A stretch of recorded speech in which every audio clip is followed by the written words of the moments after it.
Event is supported by Invest India and Startup India. And before we begin, I would like to quickly thank our partners, our session partner Refinitiv, our gold partner Reacta, our bronze partner Onfido, and our knowledge partner EY. With that, let us now begin with our next session.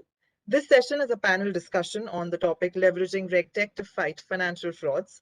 And for the same, I would like to welcome our esteemed panelists.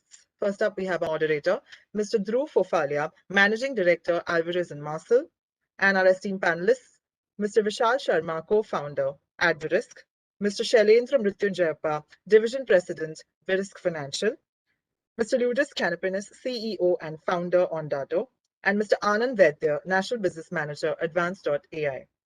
We welcome all of you for being a part of this panel today, and I would now request Mr. Dhruv to please take over the session.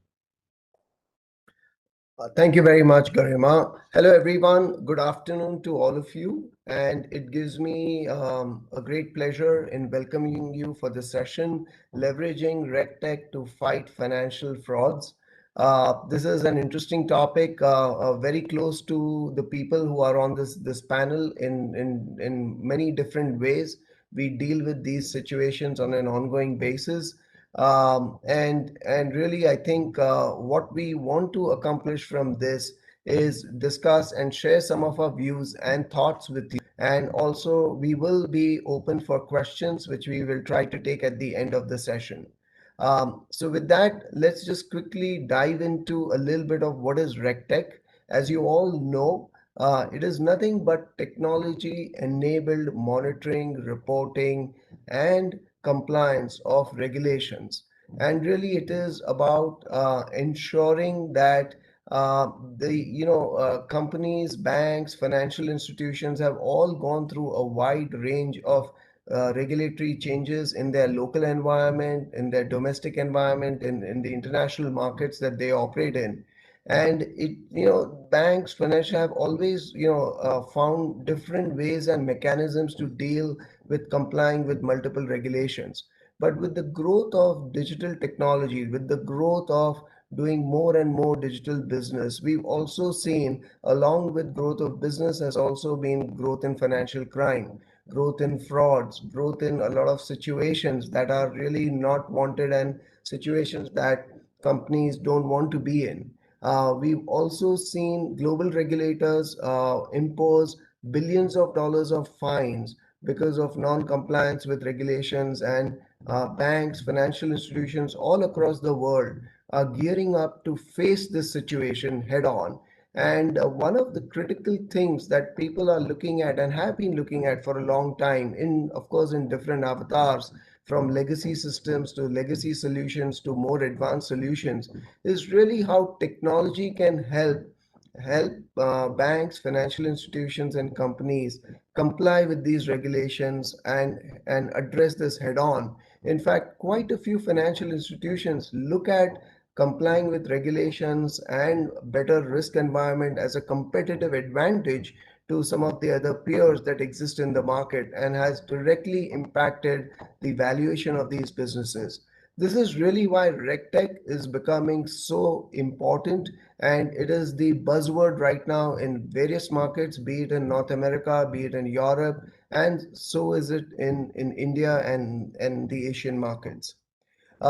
With that, I think, we do recognize that even in India, we have seen the reports that have come from the Reserve Bank of India, and we have seen situations, and some numbers are that frauds are in excess of 1.3 trillion rupees that have been reported, and these are only those that exceed about 100,000 rupees. These are again the pace at which our entire market is changing, the pace at which the products are becoming more and more digital. Without the ability of technology enabled solutions, it will become more and more difficult for banks, financial institutions to ensure good compliance, good governance, and build that unique competitive advantage in ensuring that they have the right tools, solutions to enable compliance with regulations. I'll quickly introduce myself and also the panel, but I'll ask the panel to go first and then introduce myself. Maybe if we can start with Vishal. who's with us? Yeah, hi, thanks, Dhruv. Uh, I'm audible, right? Yes, you. Yeah, thanks. Good afternoon, everyone. I'm Vishal, and really happy to be a co-founder of Advarisk. At Advarisk, primarily, we are trying to make the property and counterparty risk assessment radically transparent, simple and efficient. Primarily, we are doing this by giving universal risk rating to various properties, starting with India, and all the counterparties is what we are doing. Yeah, that's all from my side. Thanks, Vishal. Shailendra, you want to go next? Yeah, sure. Uh, Thanks, Dhruv, and thanks to IIMAI for having me on the panel. Good afternoon, everyone. My name is Shailendra. I'm the division president at Verisk Financial. Verisk, as we say, we are the world's most effective and responsible data analytics company. We serve, we provide predictive analytics and decision support solutions to customers in insurance, financial services, and energy markets around the world. We are NASDAQ listed. We are an S&P 500 company and a NASDAQ 100 company. At Verisk Financial, we provide a range of solutions from industry consortia to fraud solutions, to media effectiveness solutions, to data management, risk and regulatory reporting.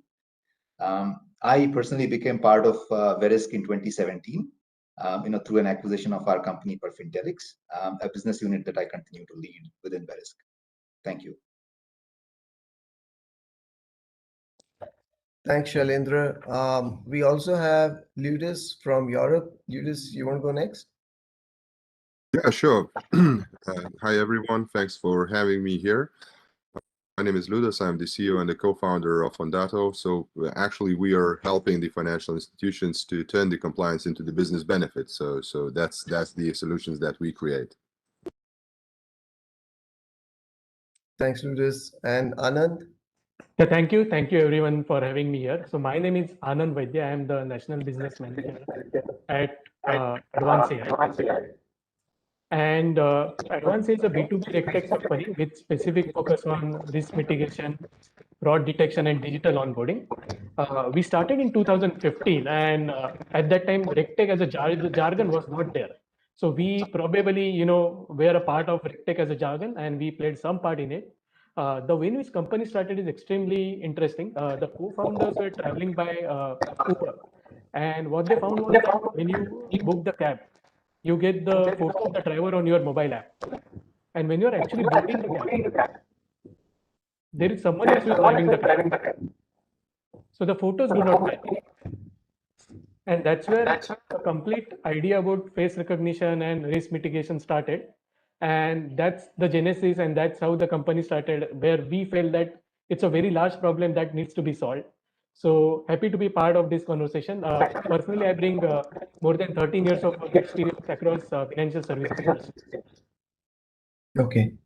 Okay, thank you so much, Anand, for that introduction. And thank you to all the panelists really for taking out the time and joining us today. I'll just give a very brief introduction. I'm Dhruv Phophalia. I'm a managing director and I lead the disputes and investigations practice for Alvarez and Marsal in India. As some of you may already know, Alvarez and Marsal is a global US-based consulting and advisory firm. We work with governments, financial institutions, banks in several different ways. And believe me, RegTech is an important area where we are being asked not just in India, but in the US, Europe, and other markets. Our role typically is to advise our clients on bringing in multiple solutions or whatever is the right approach for them and helping them navigate through their own requirements using multiple solutions. And we're based out of Mumbai in India, but have also offices in Delhi and Bangalore. Really good to be here along with this panel. I think what we have here is panelists who bring in very diverse set of experience around multiple technology products technology solutions, as you start thinking about financial crime, as we start thinking about RegTech. And that just lets me jump directly into the first question that I have for you is really, I think, RegTech has moved not, just from being a solution enabled for compliance management to really driving that competitive advantage, being a proactive mechanism for taking decisive and real-time actions for various financial institutions. Is this statement true for clients in India? Does India differ in any ways from the way West looks at this? And probably I'll ask Vishal. Vishal, if you can comment on this, and lead us, you as well, if you want to give your views on what's happening in the West. Yeah, sure. Thanks, Dhruv. Particularly, Dhruv, in this segment, when you make the statement that we are moving from compliance management to becoming a proactive mechanism in taking decisions, so I'll say it's partially right. Primarily, RegTech is very wide, and if you look at the solutions which are in the KYC space and AML space, I'll say yes, we are moving towards that. But as a whole, there are a lot of things here. Primarily, why RegTech is taking up really well is three things: one, speed, scale, and cost. So these are the three things which are very primary in making these decisions towards compliance. The other aspect, particularly in India, I feel which is yet to be addressed a lot. I'm not saying that the regulators are not taking steps towards that, but a lot to be done there is primarily on the consequences side. So if you look at the penal actions, particularly if you compare even say US and India, so India, if you look at the AML penalties, the maximum you pay is around 5 lakhs, and in terms of the imprisonment also, the max is between 3 years to 10 years. 10 years in a worst case scenario when it is more to do with the drugs and all if you're involved there. But it's in the range of 3 to 7 years. Whereas if you look at in US, it starts with a $500,000 fine and the imprisonment goes up to 20 years.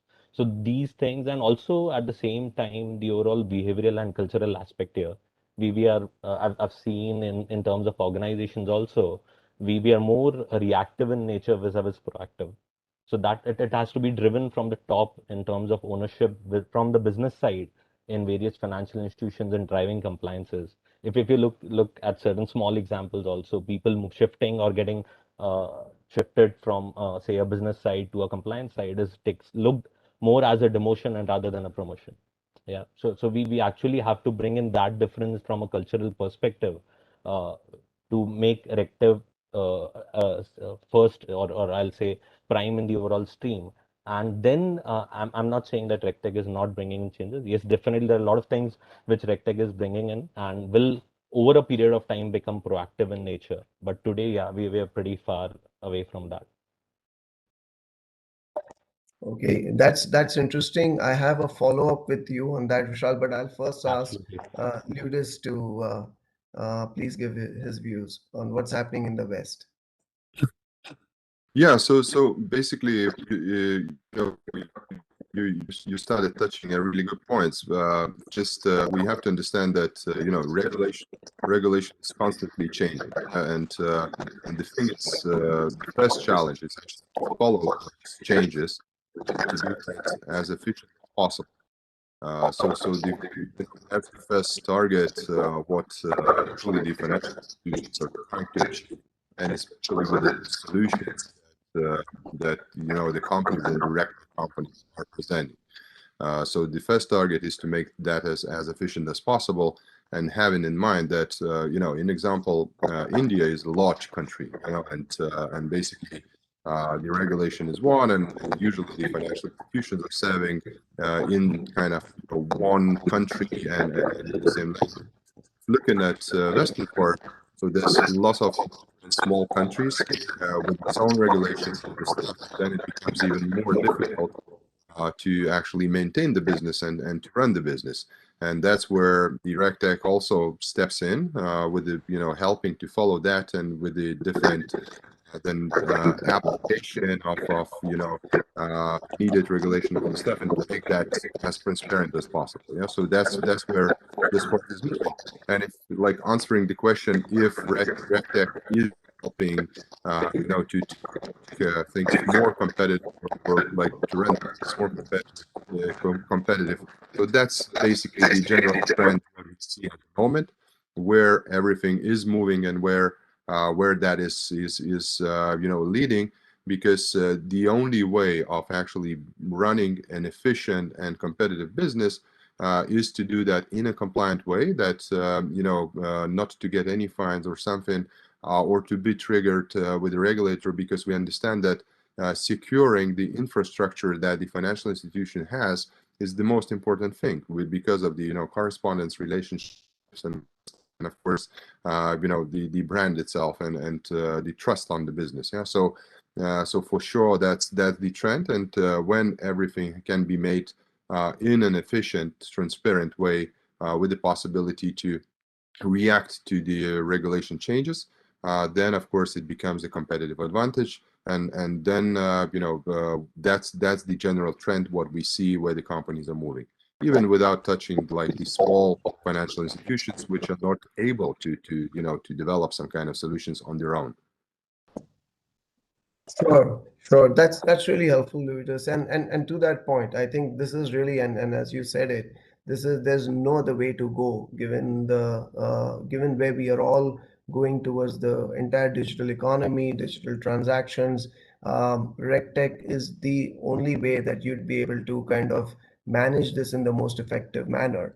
To Vishal's point, I think, Vishal, you rightly pointed out, really, I think the big difference is in the penalties, right, for non-compliance, and the way regulators outside in the West are taking a very stringent view, and they are going after financial institutions, whereas the regulatory environment in India is the regulatory environment is there, but the penalties are much smaller. One of the other things that I just want to ask you this is, do you see this whole focus on reduction of non-performing assets, for example? This is where we are seeing a lot of conversations happening around RegTech, though it's not directly connected with a regulatory requirement, but the idea of early detection, the idea of early warning signals, the Reserve Bank of India's framework that they came up with for early warning signals, and then after that, a couple of other guidelines that have come from multiple institutions, be it right from RBI to what the Maligram Committee came up with. Do you see that also being a driver for RegTech, given that though the objectives are different, but the data is the same? Absolutely, Dhruv. Again, there you can actually see a complete trend starting from few regulations or notifications which came up in 2013, primarily focusing on the monitoring aspects only of the collaterals to start with. So yeah, we see a lot of things in KYC, KYB now. The next thing which I see is KYP. I'll come to that later on. But yeah, uh, going to the EWS aspect, there are a lot of RFAs framework, which loan fraud frameworks, which the RBI came up with in 2015, which was a very welcoming step, actually showcasing that we are interested in ensuring that all the accounts are monitored and the NPAs can be detected primarily proactively, vis-a-vis actually coming to know about them when they default. I'll say the parameters are good, but a lot of them I see are like more near to death scenarios rather than proactive scenarios. What we need is actually something which can tell you that there is a default coming up in at least 18 months in advance or a 36 months in advance from a monitoring perspective.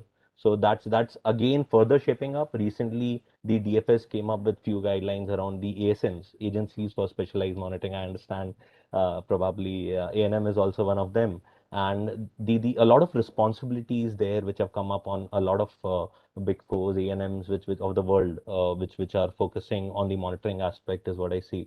So that's manual, but I see that in future, RegTech is what is going to disrupt this as well. So it's more around monitoring all the large accounts and keeping a focus on reducing the overall NPAs in the ecosystem. Sure. Hmm. Thanks for that, Vishal.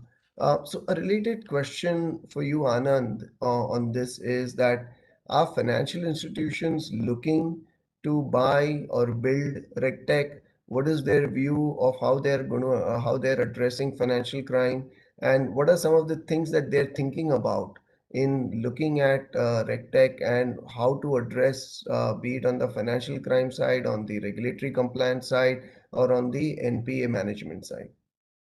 So that's a very interesting question. Around 10 years ago, there was no post called Chief Digital Officer in any bank, but it has become very, very prevalent in the last 2, 3 years. And in fact, given the pandemic, it has become even much more important. So the financial institutions are really looking to mix and match as far as the buy versus build decision is concerned. In management consulting, there is a famous matrix, urgent versus important kind of thing. So they are looking for something which is urgent and important. They are ready to buy from external vendor. And as far as the parameters are concerned, based on which they are going to buy or build, they are like the urgency or go-to-market requirement.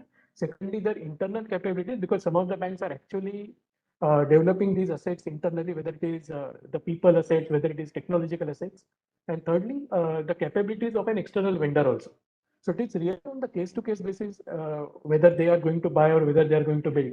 So as a vendor, I would like to say that they would buy everything externally, but that is not the pragmatic thing to say.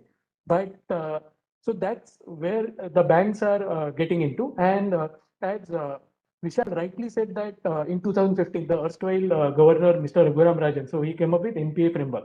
So at that time, there was a lot of interest on the early warning system softwares, and a lot of banks actually bought them externally, but slowly they have built those capabilities internally because they were able to see the ROI. So they what they did was that they learned the experience and they were able to replicate it internally. So that's how some of these buying processes work. Of course, when they buy something internally, they are not going to get any ROI in like 2 months or 3 months. That is something that they need to be aware of, because many times we would like to have some sort of instant gratification, which usually does not happen in early warning system or similar software or fraud related software. So that is one aspect that we need to be aware of. Okay, thanks, Anand. I think generally there is this whole debate that always goes on, right? Buy versus build. And the messaging there, what I've seen in multiple conversations with financial institutions is, and it really depends on who you're talking to. If you talk to some of the very senior people, they're very concerned about the risks involved. They recognize that the change at which things are happening is so fast that what is the core capability of a company, a financial institution, or a bank, and how much do they need to keep investing into this, and what they're doing right now, will it be redundant in I don't even want to say 10 years, would it be redundant in 2 years, and does it even make sense for them to do it or manage it? These are some of the critical questions that keep coming up. And maybe this is just a follow-up to you and to Shailendra, is where do you see, a lot of people are saying the message really is that get the most recent, most modern technology or tools that are there in the market so that you're already ready to do what you're supposed to do. And you're at least thinking 3 months ahead, if not 6 months or 1 year because of the change, but you're at least thinking a little bit ahead. Does that really add on to the cost, and that's why there is this whole focus on going internal, or is it purely from both a capability as well as a cost decision of this let's build it versus let's get an expert or an expert solution to come and let's deploy that solution here? So is that for me or Shailendra? That's for both of you. Just a follow-up to you, and then Shailendra, please feel free to add. Yeah, Anand, you can go first. Yeah. So I think there is nothing like a right answer to this. One of the things that I have seen is that in banks there are hundreds of projects which are going on. So this is one of the projects for them. And what usually happens is that if they build something internally, the team moves to the next project, and they lose the connect or the touch with the project. So this is compared to a vendor who has complete bread and butter based on that capability or that functionality or that software. So who are looking at the regulations on a daily basis and making changes to make sure that they are ahead of time.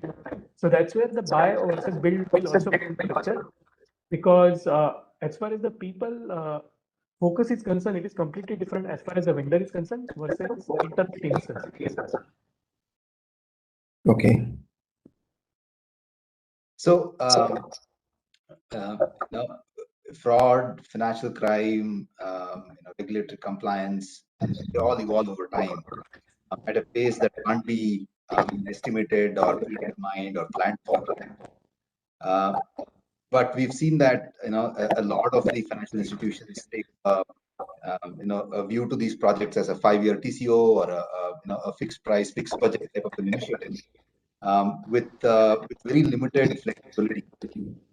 Which means that it leads to loss of agility to respond to the evolving threats and the evolving regulation. So it is important that this be looked at not just as a compliance checklist, because when you do it that way, every change or enhancement or new requirement, it has to go up the decision making chain and get approvals and come back by the time some of these threats actually realized, and they're not good for the bank or the overall financial ecosystem. So I think compliance teams need to be far more empowered with both authority and budget to manage proactively and in real time. Right? So I mean, just to add, the cost of compliance is much lower than the cost of maintenance. Right? Yeah. Yeah, Sure. just to add that, Dhruv, particularly what I've seen is there are two major components here, which the top management has now started acknowledging. One is a network effect, and second is competition, obviously. So network effect more from the perspective of if you take example of Palantir in US. So what they are doing is they're capturing a lot of patterns on an ongoing basis, which becomes available for the entire ecosystem. So industry level patterns is what they're able to share with even the smallest organization, which probably doesn't have even enough data to identify those kind of patterns. So I think network effect is something which all the top leaders are now acknowledging and are actually looking for outside solution from that perspective. The second is competition. Say suppose as today someone is able to carry out a complete due diligence in a matter of seconds, the other bank would not stay behind. It is difficult to actually match that immediately. So they'll probably want to adopt that solution uh, from immediate effect rather than waiting, building that in-house. This is what I see are two important components from a buy build perspective. Yeah. Sure. Thanks, Vishal. And I'll just quickly also ask, Liudas, is in your market, are you seeing that buy versus build decision generally be buy, or is it even build and buy, or what are you seeing in your market? Yeah, so you see, it also depends on the size, of course, of the institution, but in general, so the buy trend is for sure is dominating because it's just because of the ability to go to the market and to react, to the things. The other part is that we have to understand that especially with the IT resource in all of the, I believe that's everywhere. It's so limited, and the roadmaps of the development are full of everything.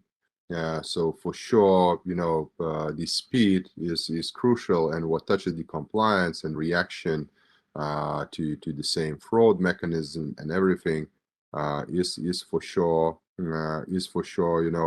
crucial. So it's dominating anyway.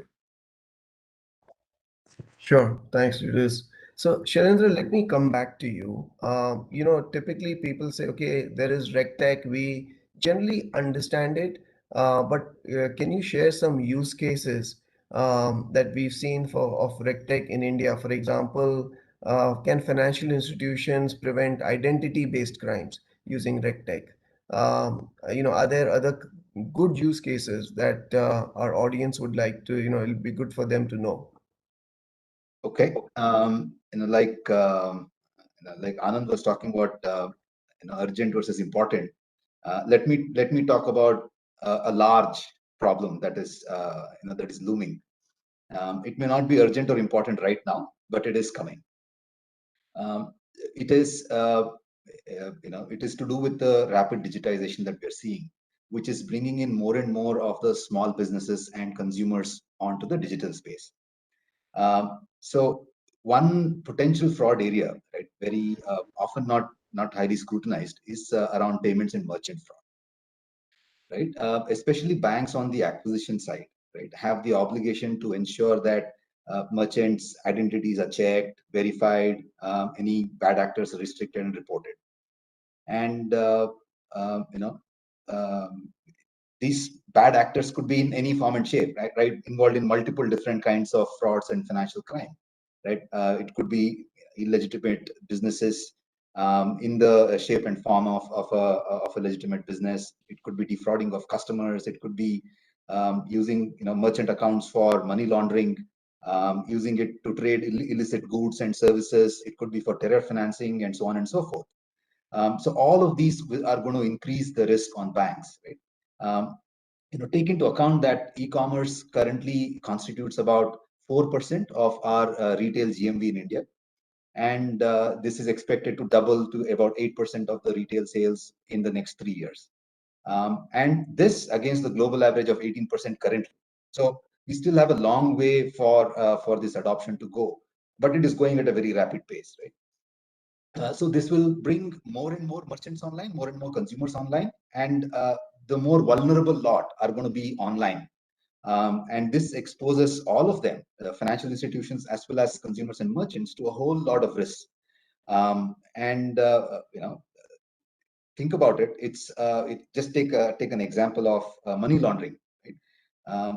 Even today, with whatever we know, it's believed that only 2% of the money laundering is ever caught.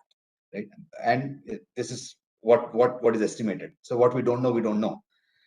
So with the size and scale of what's going to happen on the digital space, the risks are going to be immense and enormous. And especially with the small merchants coming on board who have got very little digital footprint, more likely, and with more and more consumers also with very little understanding and exposure to the space, that side of the risk is also going to be huge, right? And as you know, Indian government is also emphasizing on expanding the e-commerce ecosystem with an open network. So it is most likely also going to be flooded with more smaller merchants and vendors, not necessarily all channelized through the large platform players. And I believe it is going to be both vibrant as well as prone to a lot of risk. Yeah. Okay, that's interesting. And anything that you want to add, Anand, Vishal, or Liudas? Any good other use cases that you think banks should be or financial institutions should be thinking about? So very quick one from my side. Sorry, you were saying something? No. Okay. So very quick one from my side. So we have heard about booth capturing during the elections in India, and given that everyone is coming online, I somehow feel that there will be identity capturing. I mean, the whole village's identity is stolen now. So that is something that we need to take care of that. Some of the things or use cases that I have seen in the last 1 year is the video KYC. So RBI has been very forthcoming on that, and SEBI and IRDA have also followed the suit.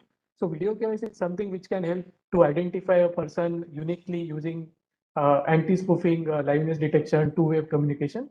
And that's how a lot of accounts are getting opened in banks, in lending, in retail securities, in insurance. So this is one of the large use cases that I'm seeing. Another one is about face deduplication. So usually when you go to any bank or financial institution, so they have a deduplication algorithm to make sure that a person is uniquely identified. And most of these algorithms are based on non-AI based something like text, like first name, last name, or date of birth, PAN card, Aadhaar number, and so on. Now the new algorithms which are coming into the picture are based on face. So based on your face versus the database of say 10 million faces which the bank is having. So they will be able to do the deduplication and will be able to find out whether you already exist in the database or not. And that's how some of the new use cases are actually emerging. So if I may add, Dhruv, one thing is obviously about the identity and what you need to do from an onboarding standpoint. But I believe there is also going to be a lot of onus on the financial institutions to do the ongoing monitoring, right? Like you rightly pointed out, one of the areas was around monitoring for potential defaulters, right? Likewise, monitoring for potential fraudsters is also equally important, right? Monitoring the potential risky merchants is equally important, right? For all you know, there could be a merchant to register as a genuine business, and without a brick and mortar shop for you to go and validate, you believe what he's saying that he's going to sell online. And over a period of time, you don't know what it is being used as a front for something else, right? It could be anything to anything. So the responsibility to make sure that somebody is doing the ongoing monitoring, somebody is understanding the behavior of those merchants, trying to see if they're part of any networks, if they're part of any rings, criminal rings. So all of those obligations will also be on the financial institutions, and I believe this is only going to get complex before everything gets streamlined. I Absolutely. would agree. Yeah, I would Yeah. agree, and basically just to add a bit.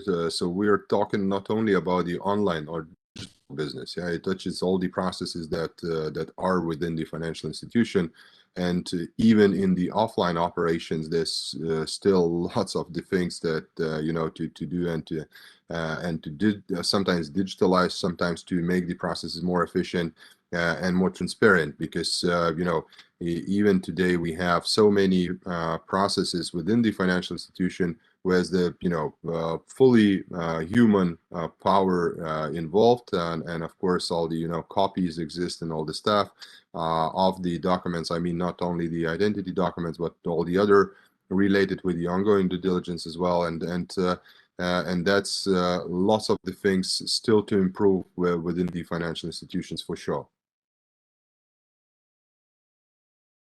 Thanks, Liudas.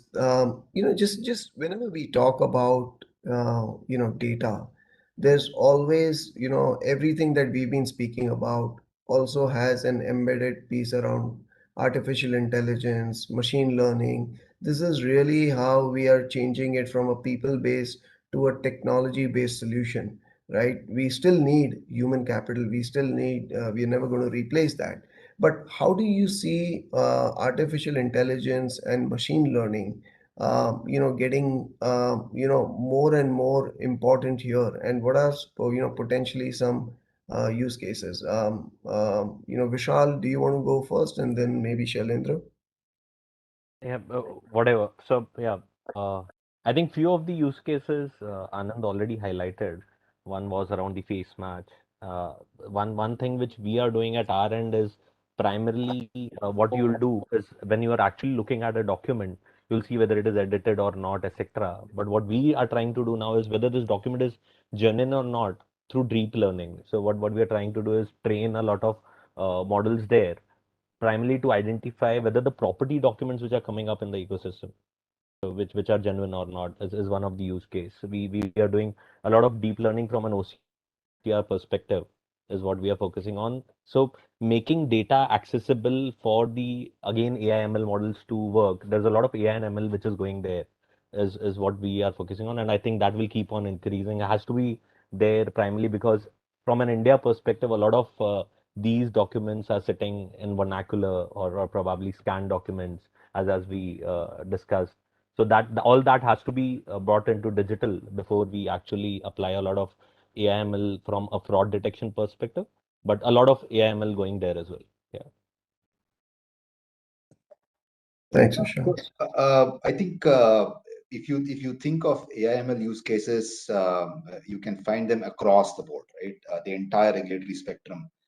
You think of it from transaction monitoring standpoint, regulatory reporting standpoint, credit monitoring standpoint. Pretty much across the board, you can apply AI and ML.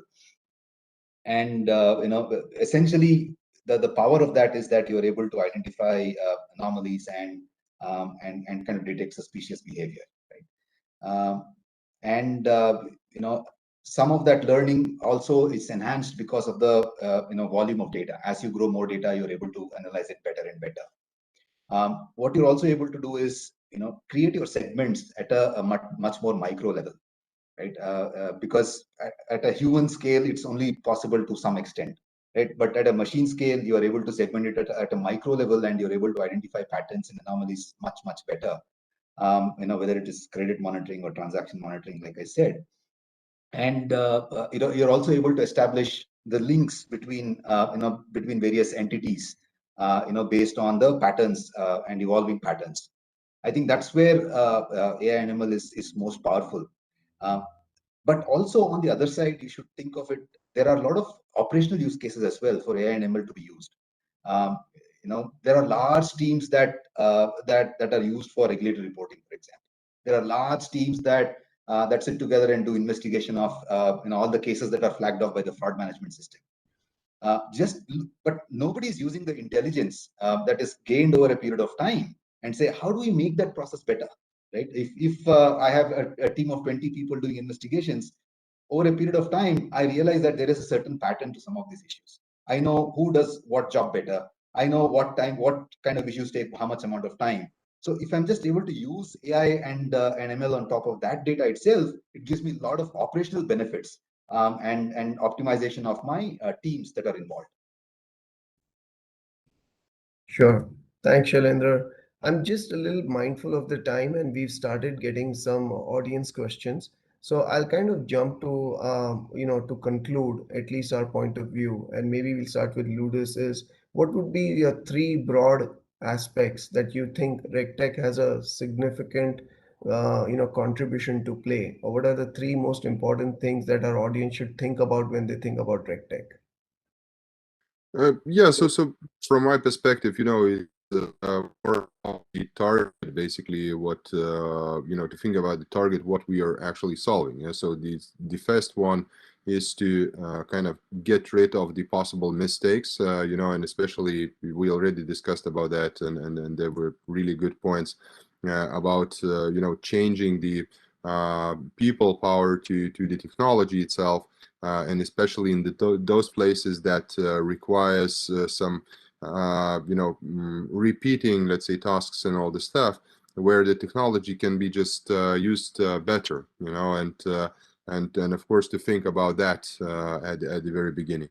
And then the other angle would be, of course, about the general, speed to the market and basically the ability to adapt things as quick as possible, because that's the core thing in general, and that's the the crucial in any company, even not the financial institutions, because the speed really matters, and the requirements from its customers and of course from the regulation perspective is really crucial. So to keep that in mind, and it will be all good. Sure, thanks. Anand, you want to go next? Yeah. So now that you have given me the crystal ball, so the first prediction is that the operation department of many financial institutions will vanish. A lot of processes will be done by AI, like signature matching, document indexing, and a lot of things that was discussed previously also. The population will become much more digitally literate. Right now, probably they are not there. We are giving CVV and OTPs on phone and etc. So all these will vanish. But a lot of efforts need to be brought in by financial institutions also to make people more digitally literate. So that is also something is an onus on them also. And thirdly, the thieves will also become much more pragmatic, and they will come up with some more new ideas. So the technology will have to keep on evolving. So these are the three predictions from my side. Sure, thanks, Anand. Shailendra, your thoughts? Yeah. So if I have to think of what are the key aspects, for RegTech in a financial institution, I'd say thinking of of regulatory technology with a solid foundation, which is scalable and modular, is very important. If I have to use an analogy, it has to be like Lego blocks, with the ability to enhance, upgrade, or replace any one block without disrupting the rest of the architecture. It's very important because criminals and risks evolve faster than financial institutions. So you need to have the ability to really change quickly and adapt quickly. The second thing is to have a very robust risk and regulatory data management platform, and good fraud and financial crime and regulatory reporting type of solutions. One for you to be able to do real-time detection and management of risk, and the other one to be able to do offline processing and analytics on top of that, and the two of them to be able to talk to each other so that there is continuous improvement of what you're doing. Third thing is a good AI and ML layer to enhance the capabilities to detect new and complex financial patterns, behavioral patterns, and to overall enhance the compliance function. And I'll add a fourth, although you asked me for three, I'll add a fourth. I believe that the industry needs to start sharing intelligence. We need an industry consortia for fraud, for risk management, for credit, and so on, where the intelligence is shared between the financial institutions within the network, so that any defaulters, fraudsters, etc., are identified across the institutions much quicker, and everybody is alerted to the new evolving patterns and potential players. I believe that is going to be the future. Thanks, Shailendra. Vishal? I think majority of things are covered already by the panelists. A few things which I'll add is primarily we'll have to start looking at the RegTech also from a perspective of marrying the alternate data sets along with what we are doing today. So from an AML perspective, like we are today, when we do some patterns within the transactions itself, at times we do refer to external databases, which is more from a sanction list perspective or fraudulent perspective. If we look at India alone, there are 1,200 blacklists available in the ecosystem today, sitting either in manual sets or scanned copies on different websites. So someone has to primarily, I understand digitization is the focus overall in the country, but that all those things also have to be brought in the digital data information segment, primarily from the perspective of making the transaction monitoring more effective and removing the manual component from there. Yeah, so that's only the only perspective I have. And in the meanwhile, I think there's a lot of training and skill set shortage which I see in the ecosystem. So I think that's something which should be focused on. Maybe a startup could come up focusing only on the training segment around AML and other fraudulent aspects in the financial institutions itself. And actually, that's really true. We do see very often clients, banks, financial institutions ask for all the trainings, not just in India, but they want to understand what are some of the global best practices, and some really good points. We have another 3 minutes left. I want to jump directly into some questions that are coming up. I don't think we can cover all the questions, but I'll jump into the first one.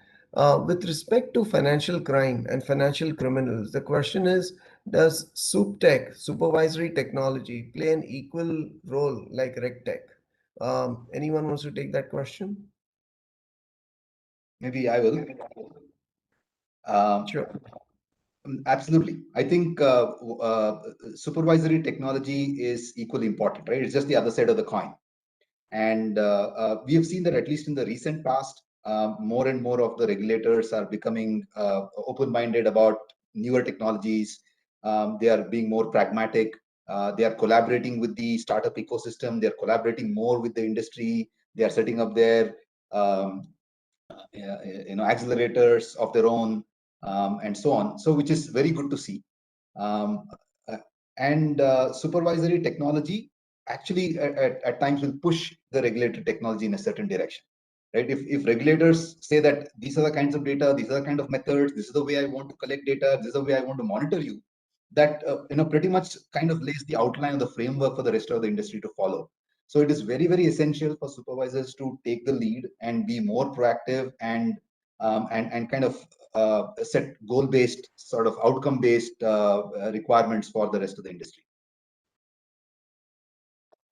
Thanks, It's a really Shailendra. good point. So it Please go helps ahead. to standardize the solution. So basically, that's the key, and of course, it helps to develop the RegTech as well. Sure. Thanks, Liudas. I think I'll go to the other one, which says, which is asking, how do you ensure due diligence in this era of digital KYC? Are there some good practices that you can recommend?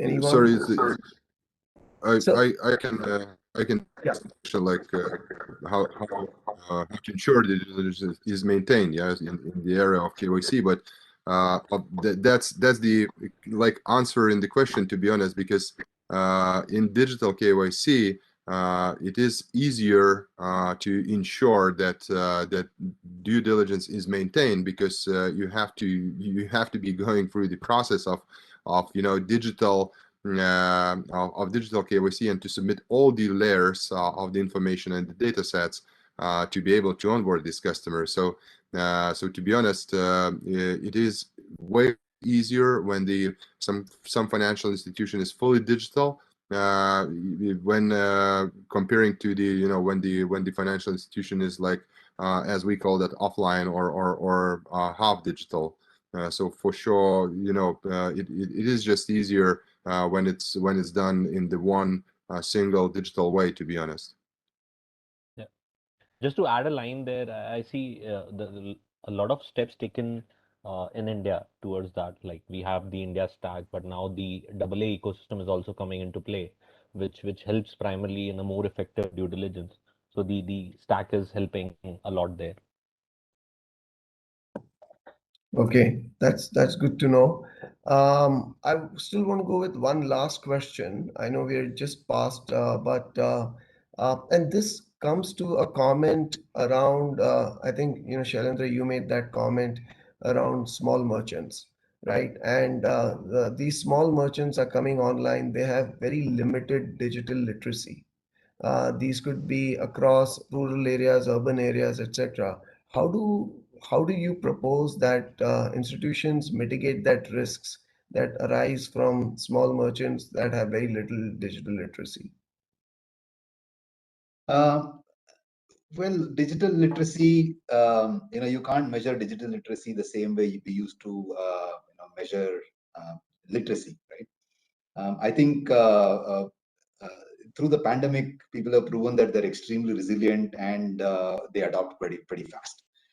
The rate at which digital transactions are taken off, the rate at which smart devices are being adopted and used, EdTech is adopted. I mean, pretty much in all aspects of business, it's pretty rapid and it's pretty good.